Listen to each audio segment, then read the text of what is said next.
morning, Canada. Welcome back to the channel. Welcome back to another question period, everybody. Today is June 4th. Oh, yeah. It's not January. June 4th, 2024. Where the hell is time gone? We do have Justin Trudeau, who is scheduled to appear in the House of Commons, as is Pierre Poilievre. This is going to be a really good episode, folks. So I'm going to want you to get situated right now. Get yourself a coffee. Don't be like me. Don't get up in the middle of the show and walk away from the whole thing, right? Get yourself a coffee. Get yourself a beverage. Get yourself situated, because this is going to be great. There's so many tensions right now with the housing crisis, with inflation out of control, with, apparently summer vacations being the one all be all for climate change. Like, it just doesn't make any sense at all. So before we get into it, I want to encourage you guys, just like I do every single time, smash the like button and subscribe if you haven't yet already. It does really help grow the channel and push the live stream out further.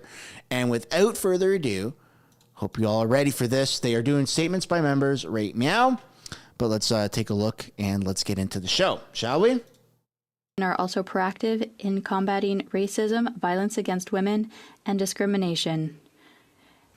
They highlight... You got wine from Lizzie Dizzy? That allow for Dizzy an Lizzie? Open community. That's funny. For inclusive diversity.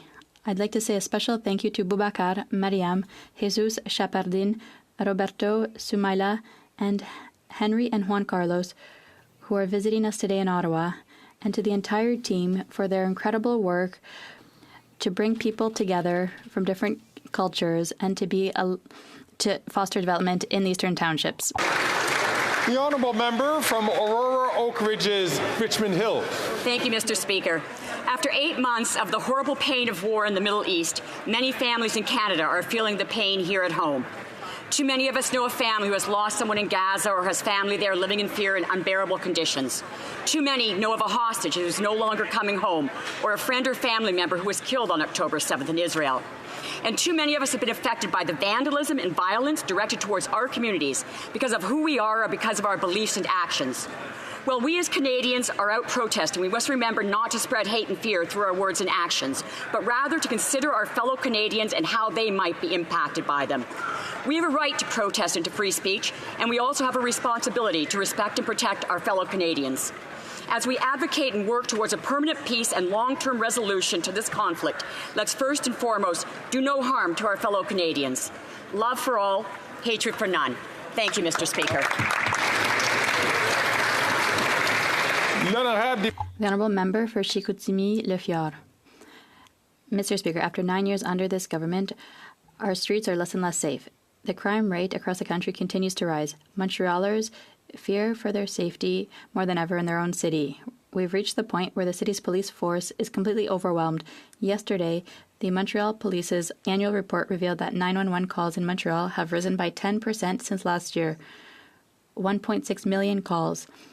People are concerned, and I understand them. This influx of calls reflects the dangerous arrest and release policies of the Liberal government, supported 100% by who? By the Bloc, which have caused crime and chaos in our communities.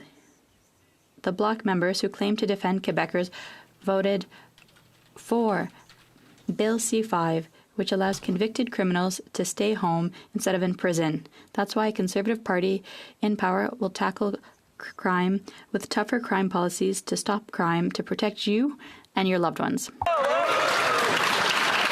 The Honourable Member from Surrey Centre.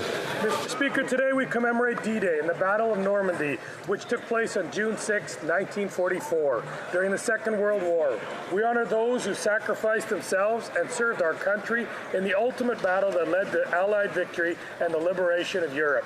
On June 6, 1944, more than 14,000 brave Canadian soldiers were involved in the Normandy landings and fought with exceptional courage to regain control of Juno Beach and other positions controlled by the occupying German forces. The price of this sacrifice was heavy, and on the first day, 359 Canadians lost their lives, and more than 5,000 died in the 2.5 months of fighting in Normandy. As we commemorate the 80th anniversary of D-Day, let us not forget the sacrifices our Canadian soldiers made in this battle to bring peace to this world. Thank you. The Honourable Member from Dauphin Swan River, Neepawa. Mr. Speaker, after 9 years, Canadians are struggling because this Prime Minister's inflationary spending and tax hikes have increased the cost of everything. In fact, the average Canadian family will pay $700 more for groceries this year, and many Canadians will have no choice but to go to food banks. Canadians deserve relief from this government's failed policies. That's why Conservatives introduced a motion to give Canadians the summer break they need. We propose to axe the carbon tax, the federal fuel tax, and the GST on fuel this summer so Canadians could afford a summer vacation.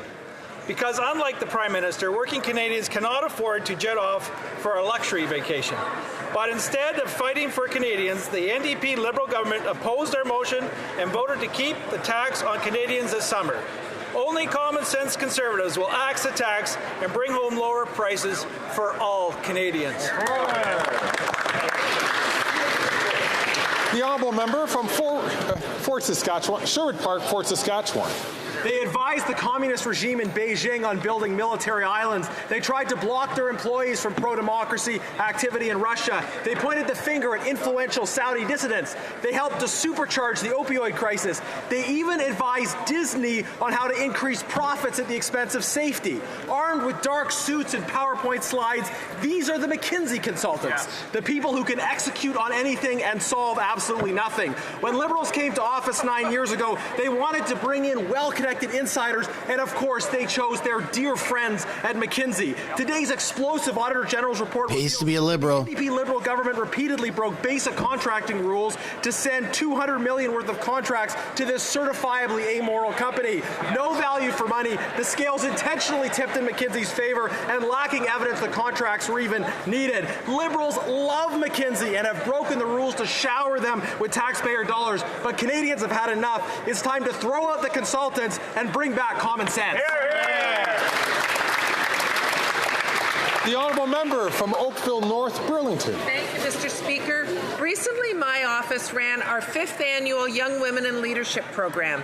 This innovative program pairs mentors with young women to provide mentorship and guidance. Let's see if we can get to 250 likes, folks. Those who haven't yet, I'd like to encourage you guys right now to smash that like button before we begin. Or to develop skills in a new area of interest.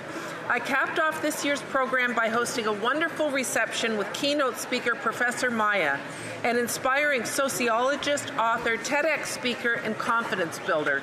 Her message of self-kindness and leading with confidence resonated with everyone, but especially the young mentees in attendance at the start of their professional journeys. Thanks to Jazz Brar from my office, who did a super job organizing. And I'd like to thank all the mentors and mentees from across Halton Region for making this program possible and for creating a safe and supportive environment for the next generation of female leaders. Thank you, Mr. Speaker.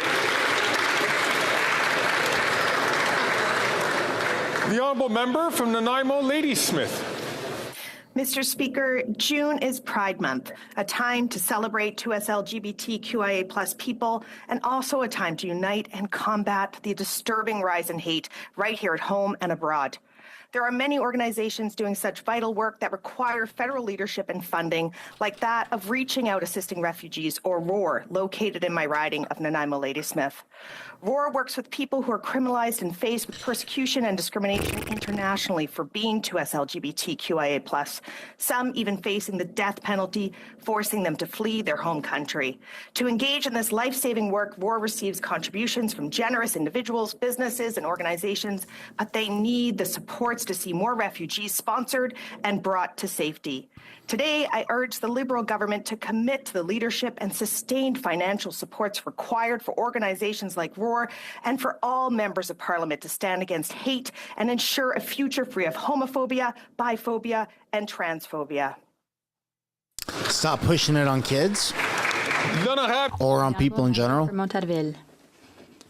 We mark today the sad 35th anniversary of the Tiananmen Square massacre, in which thousands of students lost their lives. We have been left with images that continue to haunt us. I'm thinking of the students standing in front of the tanks to halt their advance. We obviously denounced these tragic events, but we also denounce the complacency of Western countries, including Canada, which, by prioritizing commercial interests over the protection of human rights, had, in a way, opened the door to such repression. 35 years later, the People's Republic of China controls its population more than ever and continues to violently repress opponents, real or perceived, as well as being belligerent towards its neighbors.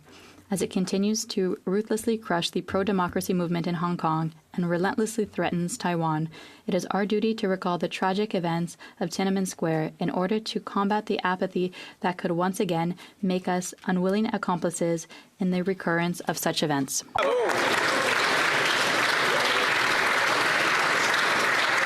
The honourable member from Bay of Quinte. This Prime Minister is not worth the cost, the incompetence, or the outright corruption. Today, the Auditor General found $123 million was given out to Liberal friends in the so-called Green Slush Fund, Sustainable Development Technology Corporation, or SDTC. $59 million given to projects that should never have been awarded at all. $76 million of funding that was given to projects that had a conflict of interest. And conflict of interest rules were not followed in 90 cases. In one instance, the Prime Minister's personal friend siphoned off $217,000 to her own company. Corruption is an understatement. This is shameful. The Auditor General found the Prime Minister and the Industry Minister have been found at fault, and the SDTC was folded up into a federal agency. Yeah, that should help. On top of everything Canadians are going through. Shame on this Liberal government for the disregard of taxpayer dollars. Only Conservatives will end the corruption and bring common sense back to Ottawa. There you go. Pierre's there, Trudeau's there, Member from Freeland's there. Holy smokes, totes my goats. On June 21st, we observed National Indigenous Peoples Day across the country with celebrations and cultural showcases from coast to coast to coast. It's also the kickoff to summer, and that means powwow season. I want to congratulate students from Fredericton and Leo Hayes High Schools who worked tirelessly to plan and organize these highly successful events, bringing together drum groups, dancers, knowledge keepers, and of course, delicious food to share vibrant Wolastoqey culture with their fellow students and staff. It was Fredericton High School's first of its kind, and it will not be the last. For anyone who hasn't had the pleasure of attending a powwow, expect to see beautiful cultural expressions, hear the heartbeat of Mother Earth, laughter, and learning. It is truly a spectacle to behold, and I look forward to traveling the powwow trail in New Brunswick with my family. For all the amazing powwow committees, as well as chiefs and councils across Turtle Island, we'll Liwin for all your hard work and dedication and for bringing this important tradition to your communities and surrounding regions each year. From a time in Canada when critical gatherings like this were outlawed, fast forward to today when all are welcome as we continue our path towards reconciliation.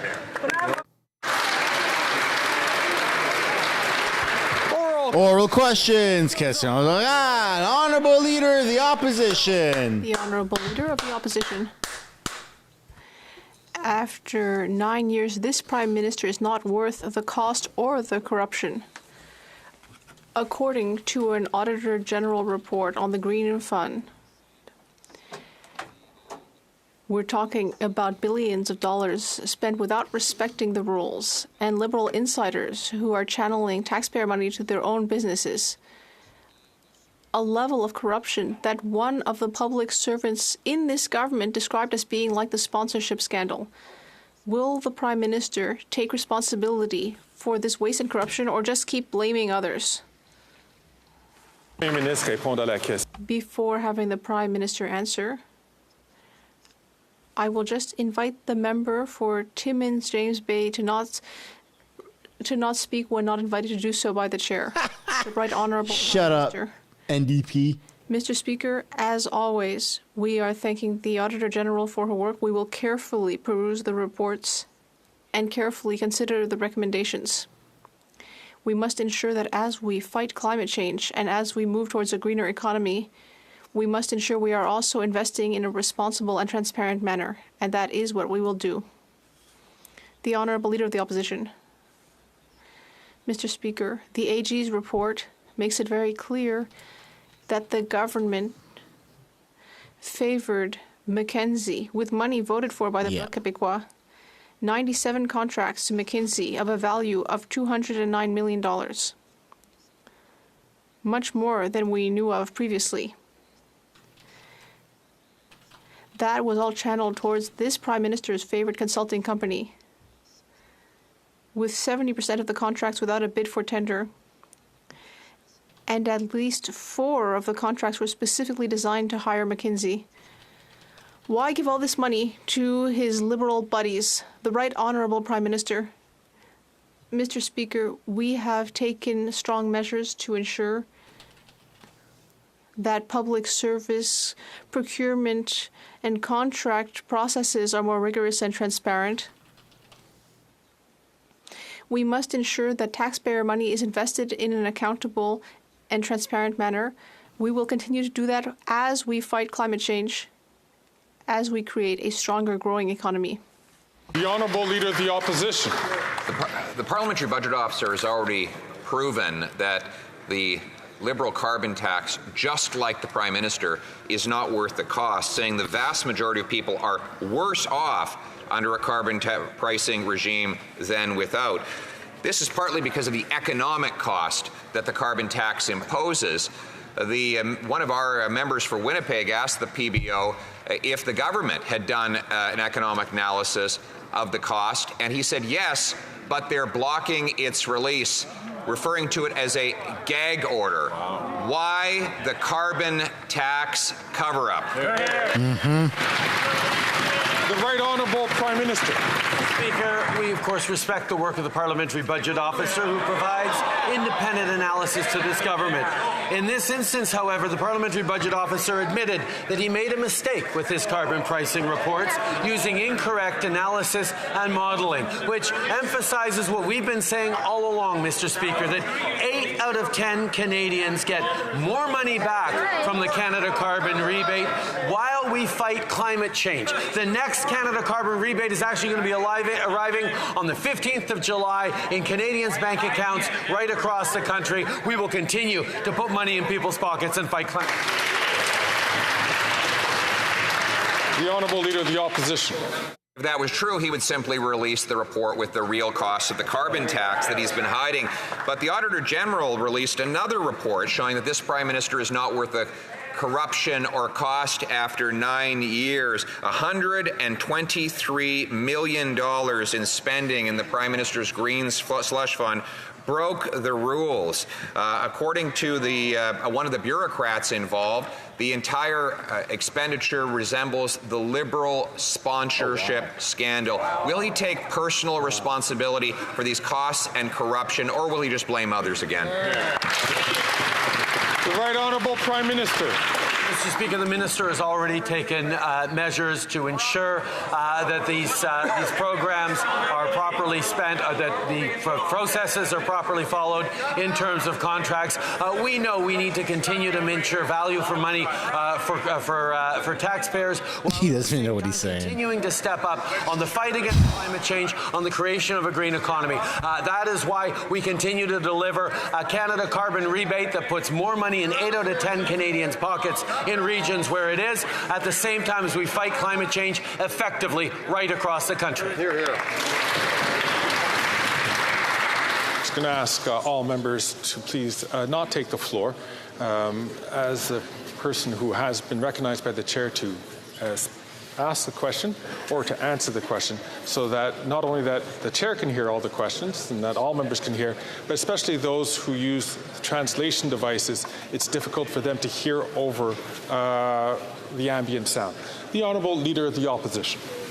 We already knew that the Prime Minister liked to give tax dollars to his favourite consulting company, McKinsey, a company that helps supercharge drug overdose deaths as part of the opioid crisis. But today we learned from the Auditor General that it's far more money than thought. It was 200 million Canadian dollars. That is insane. 90% of those contracts didn't follow government rules, 70% of them without a competitive process, 100% of them with the NDP voting in favor. Wow. Mr. Speaker, will the Prime Minister commit here and now no more money for McKinsey? How are they even still allowed to get any money? It's all been proven that they are corrupt. Again, I asked it's all fake. Members, and I've already asked a member from Timmins James Bay if he could please not comment while other members are speaking, so that way we can all hear. The Honourable.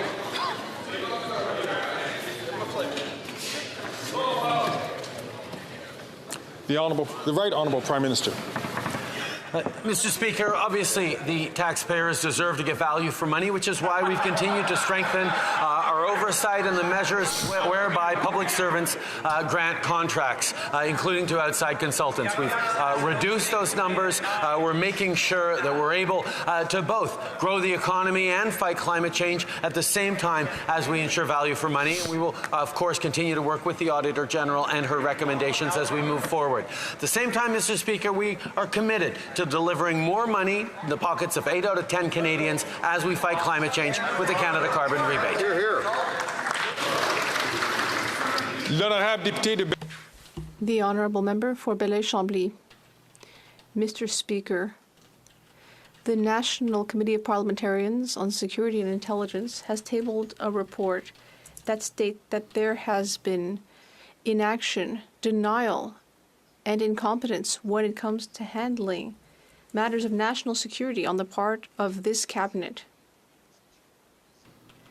Here in this House, some elected officials, on purpose or possibly due to their naivete, have fallen under foreign influence. What is the Prime Minister going to do about this? The Right Honourable Prime Minister. Nothing if it benefits them. We are very thankful to NCCOP for its hard work. We take foreign interference very seriously, and that is why we are taking all necessary measures to protect Canadians from the threat of foreign interference. We have created oversight agencies. We have created a public inquiry. We have introduced legislation for a registry of foreign influence. We have made foreign interference a serious offense. And we are enabling CSIS to share intelligence with all levels of government, businesses, researchers, and more. We will continue to protect Canadians. The Honourable Member. The Prime Minister said himself that he has not read the reports, that he has ignored them, that he has slowed down the intelligence and inquiry process. At this very moment, some elected officials may be under foreign influence. They could be in any party. The Prime Minister must answer. Because right now, this Prime Minister is doing nothing about the fact that in this Parliament there are people that are under foreign influence, and he's doing nothing. The Right Honourable Prime Minister. Mr. Speaker, it's quite ironic that the leader of the Bloc Québécois is asking this question because he refused to receive the security clearance that would have enabled him to read the classified documents so he could actually understand the issues. And because he's refusing to receive the security clearance, he can engage in this type of partisan attack on issues that are actually very serious. And this government is taking it very seriously and doing the work. The Honourable Member from Burnaby South. We know that China and India are interfering in our democracy and are using members of parliament to do so. A Canadian is dead because India allegedly sent assassins to murder him in Surrey, BC. Why don't you go visit India, bro? The Conservative leader refuses to condemn India's Modi, and the Prime Minister has failed to protect our democracy. How will this Prime Minister take this matter seriously and hold these foreign governments to account? The Right Honourable Prime Minister.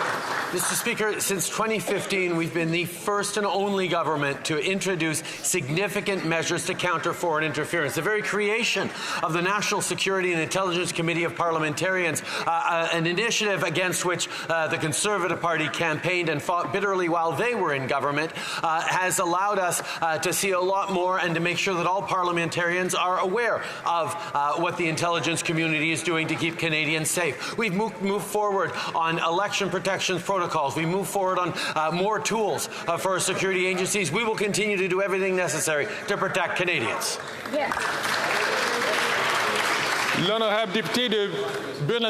The Honourable Member for Burnaby South. And the repercussions are serious. We know that both China and India have been actively look at that, right on time. And using MPs to do so. Yet, the leader of the Conservatives is refusing to condemn India's Modi government. And this Prime Minister has failed to protect our democracy. How will this Prime Minister hold the governments of India and China accountable for their interference?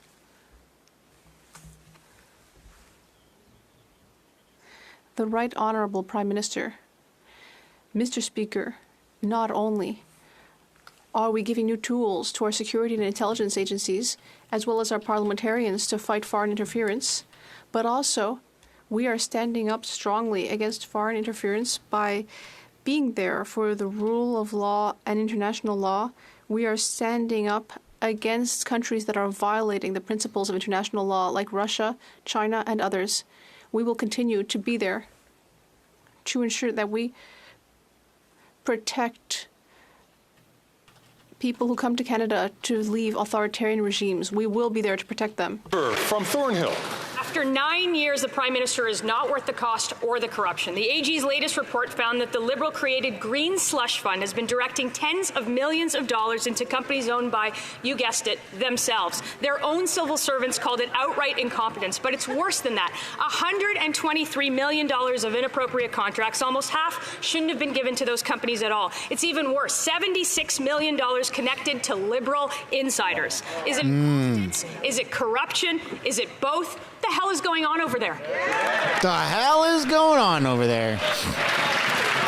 The million-dollar question. Before I pass the floor to the responsible minister, I'm just going to ask members, please, to be very judicious in the words that they choose in this House, to making sure that it is on the right side of parliamentary and as well as polite. The Honourable Minister for Innovation. Mr. Speaker, I think Canada is saying how much the Conservative will go when we're talking about climate change, Mr. Speaker. We have been very clear, Mr. Speaker. From the moment that we receive allegations, Mr. Speaker, we launched 2 investigations, one by Raymond Chabot, Grant Thornton, and one by the law firm McCarthy Tetro, and now the Auditor General, Mr. Speaker. We have been clear that we wanted to go to the bottom of this. That's what we've done, Mr. Speaker. And not only we have investigated, Mr. Speaker, we agree with the conclusion of the Auditor General. We're going to restore governance, we're going to restore funding to the clean tech in this country, and we're going to restore confidence from Canadians. Good answer. The Honourable Member from Thornhill. How rich do Liberals have to get before they solve climate change? Tens of millions of dollars being directed back into their pockets. The Auditor General made clear that it is that minister who's responsible for the scandal. While millions eat in food banks, young people can't buy a home, families can't take a summer vacation, that minister is giving millions of dollars to his friends under the guise of his climate change ideology. Is he actually joking? When will anyone over there face a single consequence for anything?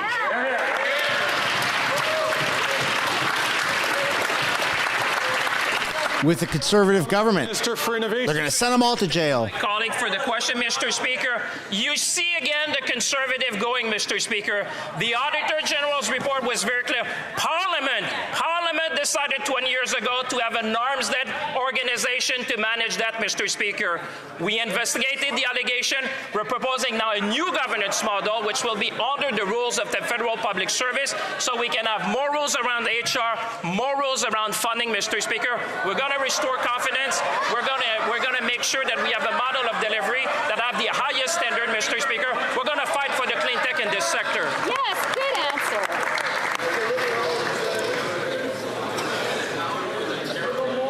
The Honourable Member from Leeds Grenville, Thousand Islands and Rideau Lakes. General report makes it clear that this Prime Minister isn't worth the cost or the corruption. The Prime Minister's billion-dollar green slush fund handed out $123 million taxpayer dollars illegally, and we know this because Conservatives have been fighting against the Liberal cover-up as we've tried to expose this Liberal minister's incompetence. We know that nearly 100 conflicts of interest were uncovered because of the Auditor General's investigation. It's shocking confirmation of corruption, and we know that they're going to try and cover it up. What we need to know today, is the minister going to assure Canadians that not a single dollar of severance will go to the corrupt executives? The Honourable Minister for Innovation. Mr. Speaker, again, let me tell the Canadians, the Conservative at the time, 20 years ago, wanted that to be an independent arm's-length organization, Mr. Speaker, from government. That was the delivery model that was chosen, Mr. Speaker. What we have done from the moment we had delegation, we investigated, Mr. Speaker, because we want to go to the bottom of this. We've seen the reports that have come up. We have proactively worked with the Auditor General. We're going to restore confidence. We're going to restore governance in this organization. But one thing, Mr. Speaker, we're never going to let our small and medium-sized business who are fighting for climate change in this country, we're going to fight with them.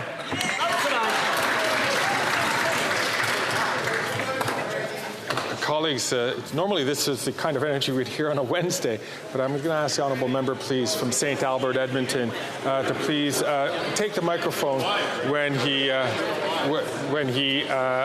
is recognized by the chair to do so. The honourable member from Leeds, Grenville, Thousand Islands, and Rideau Lakes. The only fighting that we've seen from these Liberals is fighting for more handouts for Liberal insiders. Liberal insiders lined up to get rich while Canadians line up at food banks. The Auditor General report makes it crystal clear that this Prime Minister and his government aren't worth the cost or the corruption. $76 million given out to projects connected to Liberals' friends. Liberal friends who were appointed to the slush fund by these very Liberals. Oh! Liberals lining the pockets of Liberals. Foreign interference with the stream. 9 years of this corrupt Prime Minister. Will they stop the cover-up and commit to get Canadians every dollar back? The Honourable Minister for Innovation. Mr. Speaker, here we go, the Conservative again, against our small and medium-sized business in this country. We're fighting for climate change, Mr. Speaker. As I've said before, once we receive allegation, we initiated the investigation, Mr. Speaker, because we wanted to go to the bottom of this. The CEO of the organization has resigned. The chair of the board has resigned. We demanded an action plan by management. We welcome the Auditor General report. We're going to restore confidence. We're going to restore governance. But we're going to make sure, Mr. Speaker, we're always going to be there to fight for small and medium-sized businesses in this country. Very good. Yeah, I don't think any single business person would agree that they've been getting help from the Liberal government. Well, Mr. Speaker, after 9 years of this Liberal Prime Minister, he's just not worth the corruption or the cost. Not one, not two, but 3 Auditor General reports. 3 devastating titles. First of all, policies frequently disregarded by federal organizations when awarding professional services contracts. 2, significant lapses in government and stewardship of public funds at Sustainable Development Technology Canada. And finally, Canada's response to cybercrime hindered by government's disconnected approach. Liberal buddies are happy after all of this, but meanwhile, Canadians are fighting to put food on the table. When will the government do something about this? The Honourable Minister of Public Services and Procurement.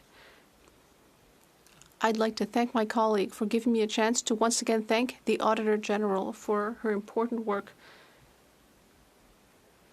Her reports deliver similar conclusions to those we've already seen and what has already been published by parliamentary committees. And given what we've already heard, we have taken strong action over the past year to make changes when it comes to granting contracts, for example, to businesses like McKinsey, the Honourable Member. And what's the result of all this hard work? Well, the Liberal Green Fund has put a lot of money into Liberal friends' pockets. The Auditor General told us this morning that the Liberal Green Fund sent $59 million to ineligible projects. That's right under the eye of the Minister of Industry, and just like usual, the Minister did nothing. But we know the Minister was aware. Will the Minister ask his friends to reimburse Canadians for their ill-gotten gains? The Honourable Minister of Innovation. Mr. Speaker, the Conservatives seem to be waking up. I guess it's this nice weather. As I said in English, when we heard allegations, we immediately launched investigations while they were slumbering. We took immediate action. We worked with the AG. Why? Because we want to get to the bottom of things. Our model of governance will enable us to relaunch the organization in order to be able to fund small businesses that are fighting climate change. We'll bring back How? What small business is fighting climate change? by using Member for paper straws? Well, Mr. Speaker, we know that that report was tabled yesterday and could not have been looked at before. There's only one member of the Bloc Québécois on the committee, the member for Montarville. No one could have revealed the names in question. So I would invite the Liberal caucus to look around among themselves and tell themselves that among them there are people who are under foreign interference, foreign influence, and that during their next caucus they should perhaps speak among themselves and find out who it is. The Honourable Minister of Public Safety. Mr. Speaker, as I said yesterday, and I will repeat today, we need to be very careful when we talk about details of intelligence in a public context. As we've said, we are the only government who has created a series of measures that have evolved over the years to strengthen our capacity to detect foreign interference. I have a great deal of trust in our security and intelligence organizations and the RCMP, and I know that they will do what they need to do. The Honourable Member for Lac-Saint-Jean. Mr. Speaker, we're living through difficult times. We see the situation in the Middle East, Eastern Europe, Mexico. Then there's institutionalized violence, war, global warming. It is indeed a difficult time on Earth. And of course, people from throughout the world are looking for a safe harbor. And that's why we have a record number of asylum seekers, people who are waiting for a work permit and are forced to go to the food bank or get on welfare. Because, as usual, Ottawa is asleep at the switch. When will this government finally start taking the matter of asylum seriously? The Honourable Minister of Immigration, Refugees and Citizenship. Thank you, Mr. Speaker. I'd like to thank the member across the way for his very fair question.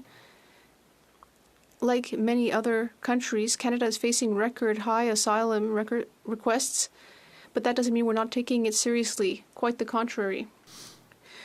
We are increasing our efforts sharply because we know that people coming here are fleeing war and violence. They need support. That takes help from Quebec. And I'd just like to say that the Bloc Québécois has fought hard to ensure that asylum seekers are properly welcomed into Quebec and Canada. The Honourable Member for Lac-Saint-Jean. Well, thank you, but there's a cost when it comes to asylum seekers. There's a cost and there's responsibility. They need to be housed. They need to receive health care. They need to be taught French. And Ottawa isn't doing anything to help them with these things.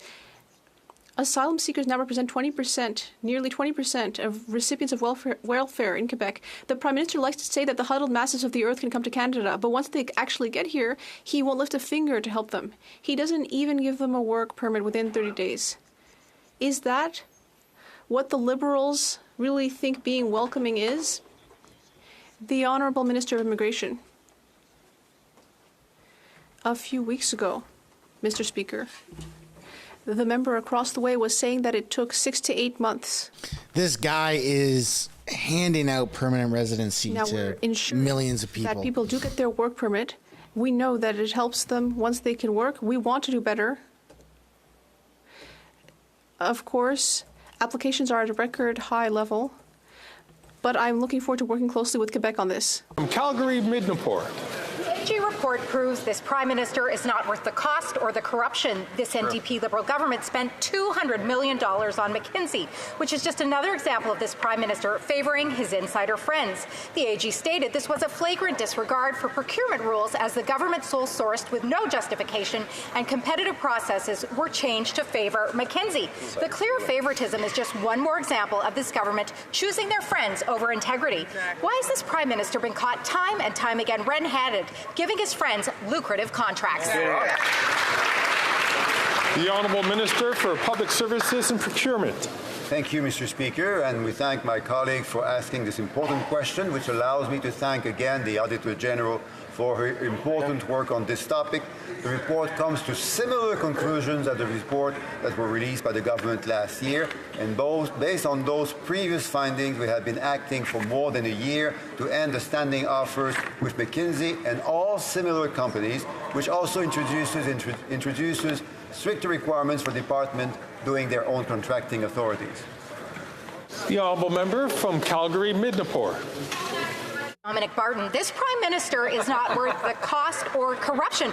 Dominic Barton is the former global head of McKinsey who was handpicked by the PM to be the Canadian ambassador to China and the chair of the Economic Advisory Council. So it's no surprise that after 2016, McKinsey contracting began to go up and up with few signs of stopping. He even joined a meeting between McKinsey and the Canada Infrastructure Bank while he was the ambassador, a meeting he hid from members of committee. Why should Canadians tolerate a Prime Minister who promotes his rich friends and a government run by McKinsey? Yeah, something needs to happen, man. This has just gone too far. And procurement. Mr. Speaker, as I just said in English, but I can repeat in French, we are very grateful to the AG for our hard work on this file. Now, the report has similar conclusions to the report published by the government last year, but we will continue to consider the recommendations. For about a year, bids for tender for McKinsey and similar businesses have been cancelled, and we will continue to make requirements stricter for departments with these types of contracting processes. Member from Carlton Trail, Eagle Creek. The Auditor General's report proves that after 9 years, this Prime Minister is not worth the cost or corruption. In her audit of McKinsey, the AG found this Liberal government broke the rules, showed clear favoritism, and could not demonstrate value for money. This Prime Minister needs to take responsibility. Almost $200 million was awarded to McKinsey. Contracts were rigged, Liberal insiders got rich, and taxpayers are on the hook. Will the Prime Minister finally ban McKinsey from government contracting? The Honourable Minister of Public Services and Procurement.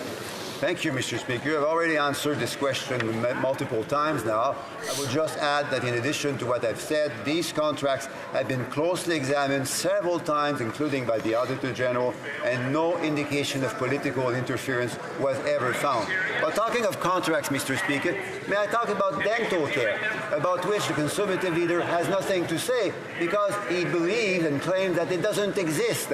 2 million seniors in Canada, Mr. Speaker, have already registered with dental. Now, why is the Conservative leader misinforming and hurting seniors by telling them it doesn't exist? The honourable member from Sherwood Park, Fort Saskatchewan. The Auditor General's report proves once again that this Prime Minister is not worth the cost and the corruption. Now, Liberals love McKinsey, and apparently all is fair in love and government contracting. Most of these $200 million in McKinsey contracts didn't follow the rules. In almost half, it wasn't clear that the contract was needed. And in some cases, the government even rigged the process to favour McKinsey. Why do these Liberals show such affection for McKinsey, but such disdain for Canadian taxpayers? The Honourable Deputy Prime Minister and Minister... We have a McKinsey in Corp government. That question has already been answered several times by my colleague, but I am glad to hear the Conservatives, albeit obliquely, talking about income inequality in our society.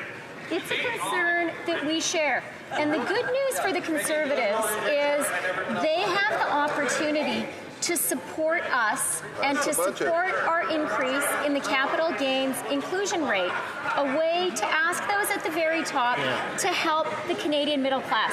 Let's see if the Conservatives will do it. Yeah. L'honorable député de... The Honourable Member for Rosemont-la-Petite-Patrie. Mr. Speaker, for years now, CBSA officers are asking for a fair retirement. It's a question of justice and respect for these workers that guarantee our security. For 3 years now, a committee has been studying the matter. The President of the Treasury Board received recommendations in December. Since, nothing has been said. There could be a strike starting on Thursday in 48 hours. Why are the Liberals lagging again when it comes to defending workers' rights? The Honourable President of the Treasury Board. Mr. Speaker, that's simply not true. We are at the table.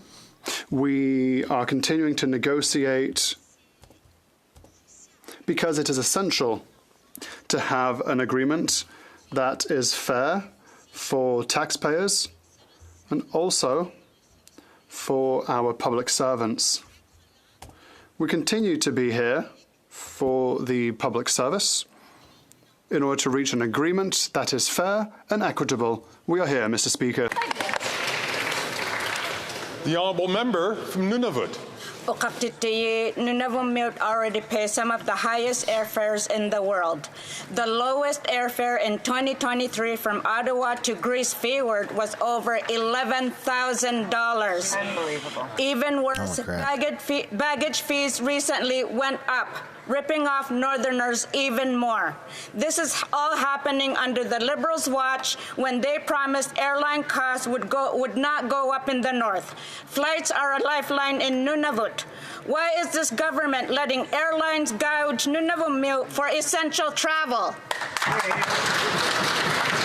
The Honourable Minister responsible for Northern Affairs. Thank you, Mr. Speaker. I want to thank the member for that very important question. We know that affordability is front and center in everything we do all over Canada, especially the North.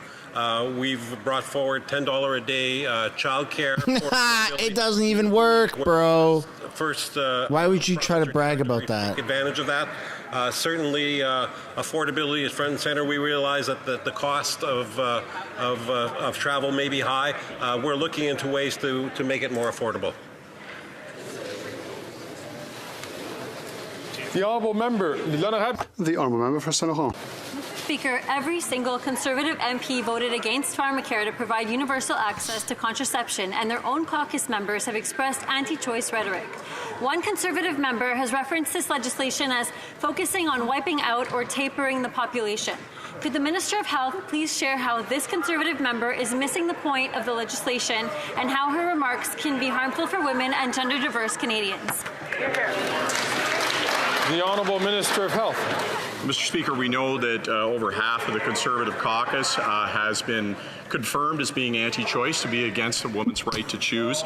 But we know that 100% of Conservative MPs voted against contraception, free contraception for women. Mr. Speaker, when you make comments like that, it becomes clear that if you're both against abortion and against access to contraception, you're against a woman's right to choose and have autonomy over her own body. It isn't Conservative MPs who should tell women whether or not they should or shouldn't start a family. It is women themselves who must always make that decision.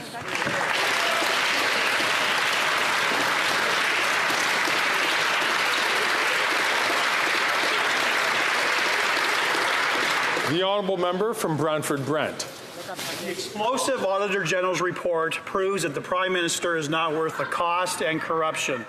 This NDP Liberal government knew conflict of interest policies weren't being followed, and wait for it, did absolutely nothing. No. 76 million. Oh, who would have thought? By Liberal appointed directors, never to be seen again.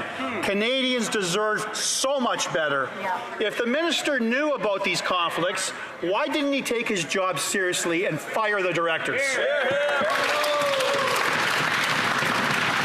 The Honourable Minister for Innovation. Mr. Speaker, I actually welcome the question from the member because it seems that they have not really listened, Mr. Speaker.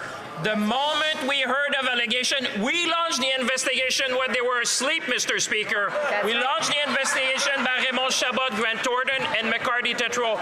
And once we have that, we suspended funding to the organization. The chair of the board and the CEO resigned. We demanded an action plan by management, Mr. Speaker. We are committed to restore the funding to the firms. We are committed to have more governance, and we are committed to ensure that there will be trust in a new organization, Mr. Speaker. Thank you. The honourable member from South Shore, St. Margaret's. The minister did nothing for 48 months, even though he had officials sitting in the meetings.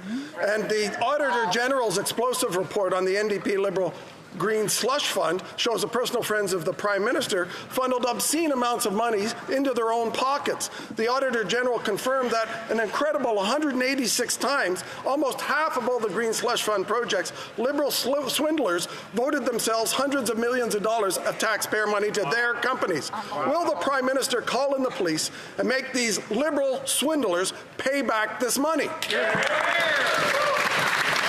The Honourable Minister for Innovation. Mr. Speaker, it seems that there were a lot of people on this side slipping at the switch, Mr. Speaker. What I've said is very clear. We received allegation and we investigated, Mr. Speaker. We investigated. We made sure that we would go to the bottom of this. We suspended the funding to the organization. The chair of the board and the CEO resigned. We made sure that there would be a management plan in place, Mr. Speaker. We want to restore confidence. We expect everyone to adhere by the highest governance. And that's why, Mr. Speaker, we're proposing a new model of governance that will make sure that public fund is dispersed and with the level of governance that all Canadians expect. The Honourable Member for Lévis-Lotbinière. Mr. Speaker, after 9 years of this Liberal NDP bloc government that isn't worth the cost and the corruption, the Auditor General tells us that the Sustainable Development Canada programme violated its conflict of interest policies 90 times and awarded $59 million to 10 projects that weren't even eligible. Mr. Speaker, another deficient government from the Liberal government. Why is this government not vigilant and why does it endorse this waste of money? The Honourable Minister for Innovation. Mr. Speaker, it's the member for Lévis that's suddenly waking up. As I said, Mr. Speaker, we received allegations in February 2023. In March 2023, we launched an investigation into an organisation that was created independently 20 years ago. And then the report was submitted by a lawyer's office. We took the measures necessary. We suspended the funding, Mr. Speaker.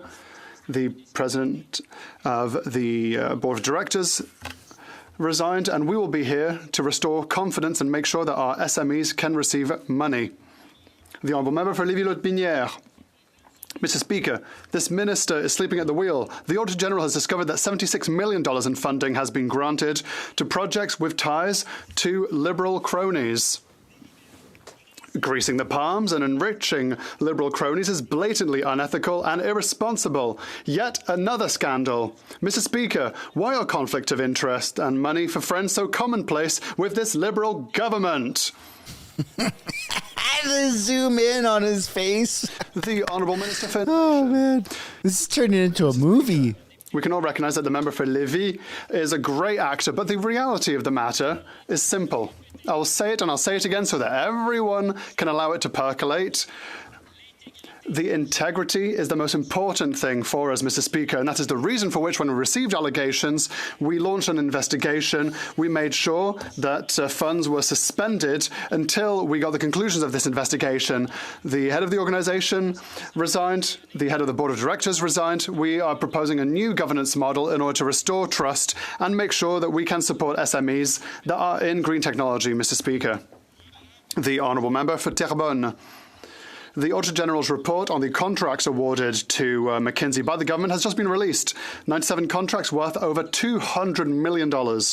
More importantly, we learned that 71% of these contracts were awarded without a call for tender. 9 of the 10 departments and 8 of the 10 Crown corporations involved broke the rules. The AG even points out that this is a widespread problem. How can the Liberals increase the public service by 40% whilst at the same time relying on untendered contracts with private firms? The Honourable Minister for Public Services and Procurement. Thank you, Mr. Speaker. A great opportunity once again to thank and commend the work undertaken by the Auditor General. Thank you for her conclusions. They are similar to those we have already heard over the past few months. These are conclusions that have allowed us over the past few months to take into account these conclusions to put an end to orders with McKinsey and any other similar organisation that also involves stricter parameters for all departments that have private contracts. The Honourable Member for Beauport-Limoilou. I know it's dry, folks, because it's the French. Also shows that the use of McKinsey has skyrocketed since the Liberals came to power. But, I mean, we'd already noticed that. But for several of these contracts, the departments were unable to prove that all the consultants had the required security clearance. Yet McKinsey ended up with both hands in the pockets of public services, immigration, Trans Mountain, and even national defence. How can the Liberals tolerate their own rules being bent and circumvented even when it comes to security. The Honourable Minister for Public Services and Procurement. Thank you, Mr. Speaker, and the member is right to indicate two things. The first of which is security, the second of which are expenses. Let's just start with expenses. The President of the Treasury Board has been very clear. We are revising by 15% contracts to give the public service even more capacity to better serve Canadians. With regard to security, the Auditor General was very clear. We have to be better able to share and store this information. The honourable member from Calgary, Forest Lawn. After 9 years, another gag order victim of this Liberal NDP Prime Minister has come forward. This time, it's his own parliamentary budgeting officer who revealed yesterday that there's a secret government document that would lambaste and completely put to shame the claims on the carbon tax scam. This secret report would confirm most Canadians are worse off in this scam than what they get in phony rebates, and emissions have gone up.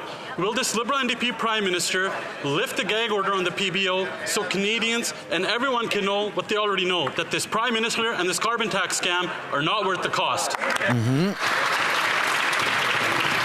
Honourable Parliamentary Secretary to the Minister of the Environment and Climate Change and the Minister for Fitness and Amateur Sport. Mr. Speaker, the Parliamentary Budget Officer does important and essential work, and we thank him for the update. Recently, he had an update on his website saying that the last estimate that he had done was based on faulty information, and we thank him for correcting the record. It confirms what we know all along, that economists and independent organizations across this country have been saying, which is that 8 out of 10 Canadians are better off with federal carbon pricing. But, Mr. Speaker, the reason the Conservatives are so bent out of shape about this is because it re-emphasizes the fact that carbon pricing both lowers emissions and the Canada Carbon Rebate supports affordability. The honourable member from Calgary, Forest Lawn. Well, maybe they're gagging the PBO because they're ashamed. He's going to reveal that this carbon tax scam is not worth the cost, and it'll confirm that a majority of Canadians are worse off in this scam than what they get back in phony rebates. Look, if they don't want to ungag him and they don't want to release the report, why don't they just call a carbon tax election so Canadians can decide whether they want to keep this scam or axe the tax under a common sense Conservative government?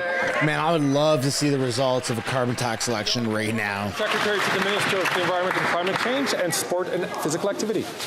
Thank you very much, Mr. Speaker. The Conservatives have clung to this flawed scenario, and they refuse to correct their own misinformation on this very important subject. Mr. Speaker, I would recommend that the Leader of the Opposition maybe go to Carleton over the summer and brush up on his mathematics. However, it's very clear that it's probably elementary school that he needs to go back to. We're talking about adding and subtracting, Mr. Speaker. Conservative math just isn't adding up these days, but I want to reassure Canadians that on July 15th, the Canada Carbon Rebate will be arriving in their bank accounts or their mailboxes. Thank you, Mr. Speaker.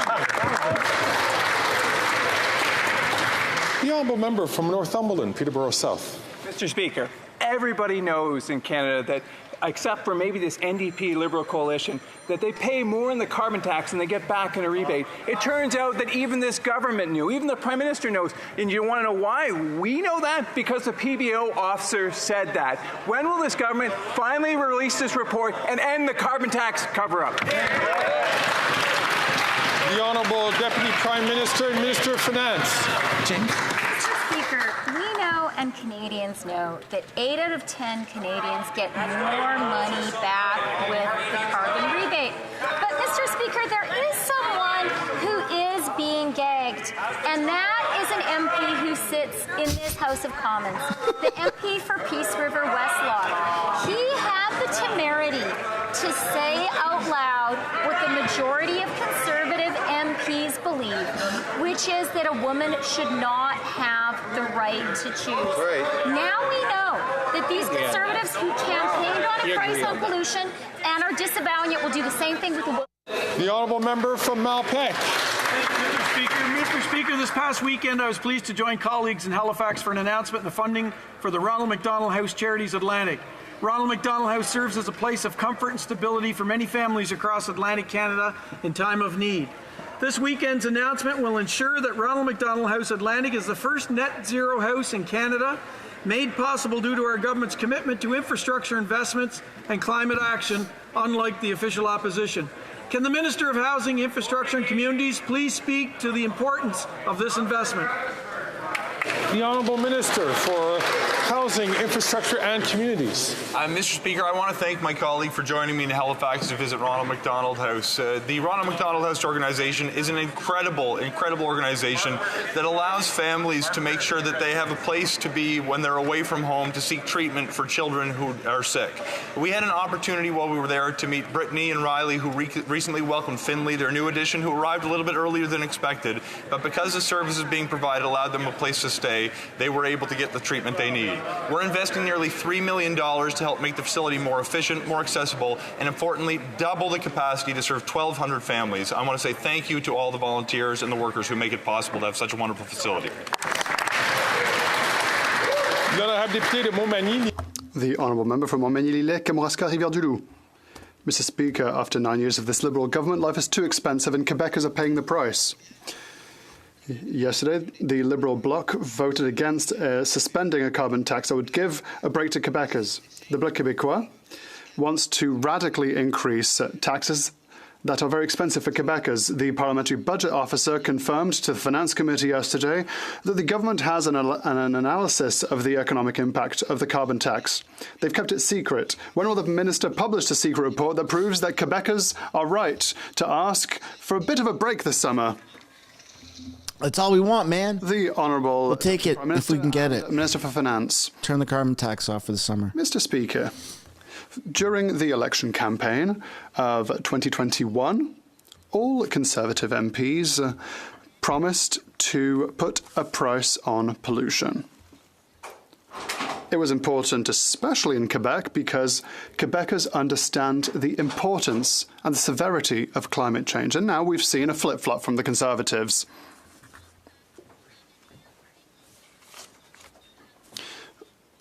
And now, the next thing they might flip-flop about is the women's right to choose. We should be scared of these Conservatives. The Honourable Member from Charleswood, St. James, Assiniboia, Headingley.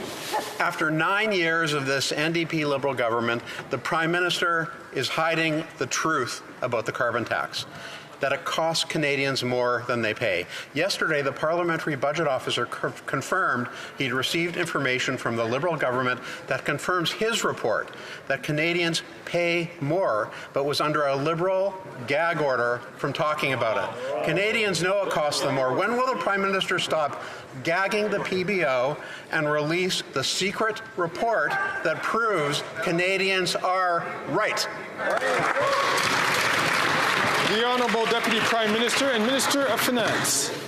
Mr. Speaker, the only person being gagged in Ottawa right now is the Conservative Member of Parliament for Peace River West. That's right. That's true. He committed the cardinal political crime among this power-hungry Conservative Party of actually telling the truth, of actually telling Canadians what he believes and what he intends to do. That is to end a woman's right to choose.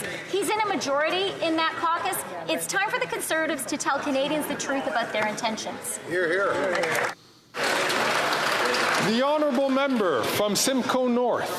Mr. Speaker, on April 16th, the Liberals announced that they were increasing taxes on the investments of Canadians through an increase to the capital gains tax. Right. That tax is supposed to take effect 3 weeks from today, and Canadians have not seen the legislation yet. Right. One wonders what the government's doing over there. When will the government show small businesses, families, farmers, entrepreneurs, and physicians the text of the bill so that they know how this tax increase will impact them? The Honourable Deputy Prime Minister, Minister of Finance. Finally, a good question from the Conservatives. I am so glad to say that we will begin the legislative process to raise the capital gains inclusion rate before the House rises. And one of the reasons that is so important is it will give Canadians a chance to see the true colors of these Conservatives. So far, they have dithered and they have dodged, and they have not said whether they are in favor of asking those who are doing the very best to pay a little more. Soon, they're not going to have a chance to dodge. L'honorable The Honourable Member for Châteauguay-L'École, Mr. Speaker. As you know, Canada is committed to achieving carbon neutrality by 2050, and our government is working very hard in all sectors to make this goal as ambitious as it needs to be. One of the initiatives we have implemented is the Green and Inclusive Community Buildings Programme, which aims to make Canada's infrastructure less polluting, more sustainable, but also more accessible and inclusive. A concrete example of a project that is supported by this program and explain why this is beneficial. Oh, I don't know what happened. For the community that receives this funding. The Honourable Minister for National Revenue. Thank you, Mr. Speaker. With the Green Inclusive Community Buildings Programme, our government is investing massive amounts in the one like for the Stanstead's Arts Centre. Funding will bring Le Théâtre Sans Frontières back to life. It will host a variety of cultural and artistic events, as well as many community activities. Le Théâtre... Hey, even her haircut matches Pride Month. Important role in the economic development. That's how committed she is. Municipality close to our border. Thank you, Mr. Speaker. The Honourable Member from Edmonton-Griesbach. Today's Auditor General report confirms what we already know, that the Liberals and Conservatives love their Bay Street McKinsey friends. So much so that McKinsey got over $200 million and billions more were given to other management firms. Our public service has the skills and is ready to do the work. But once again, the Liberals and Conservatives give preferential treatment to ultra-rich corporations. So when will they start respecting our public service and stop forking over money to rich consultants? The Honourable Minister for Public Services and Procurement. Thank you, Mr. Speaker. Thank you for our colleague to giving me another opportunity to thank and be very grateful to the Auditor General for her important report. Although the report comes to similar conclusions as the reports released by the government last year, it is obviously important input so that we can continue the work that we have done, such as making sure that we are more, for instance, removing McKinsey and similar companies from standing offers. We're also introducing stricter requirements for other departments to do their own contracting in a way that guarantees integrity and confidence in our procurement process. The Honourable Member from Port Moody Coquitlam. Mr. Speaker, Canadians with disabilities are struggling to keep up with high costs of food and housing. And the Liberals' measly $200 plan will leave people with disabilities living well below the poverty line. The government has an obligation legally to uphold human rights and to ensure an adequate standard of living for everyone. But shamefully, the Liberals are failing, just like the Conservatives before them. When will the Liberals get serious about ending poverty for persons with disabilities? The Honourable Minister for Persons with Disabilities. Thank you, Mr. Speaker. Mr. Speaker, the Canada Disability Benefit is a major milestone in our strong and unwavering commitment to creating a more inclusive and fairer Canada. Mr. Speaker, through this budget, we have committed over $6.1 billion as the initial investments for the Canada Disability Benefit. This is the first ever federal benefit designed for persons with disabilities. Mr. Speaker, we know there's more to do, but we'll make sure and continue to work with provinces and territories first to make sure that there are no clawbacks and to see what more we can do to support individuals with disabilities, Mr. Speaker, now and into the future. Thank you. And so brings us to the end of questions. Oh, thank the Lord. Oh, my goodness. Wow, I don't know how much more of that I could stand. Folks, that's the end of extremely boring question period. Tomorrow, however, will not be as boring. Tomorrow's caucus leader day. Means that Justin Trudeau will be there and he will be asked a lot of questions by Pierre Poilievre. So you're going to get to see a lot of excitement, a lot of emotions in tomorrow. Wednesdays is always the day to show up. So I look forward to seeing you guys then. If you haven't yet, I would really encourage you guys to smash the like button on the stream. Check to see if you're subscribed. You might as well subscribe to the channel. It's free to do. It helps fight climate change for all I care. It's tax deductible for all I care. It's green. It's environmentally friendly. Who gives a shit? You can say whatever you want in Canada without any repercussions. Or else why would we have a blackface as a prime minister? Peace and love, everybody. See you guys tomorrow. Bye for now.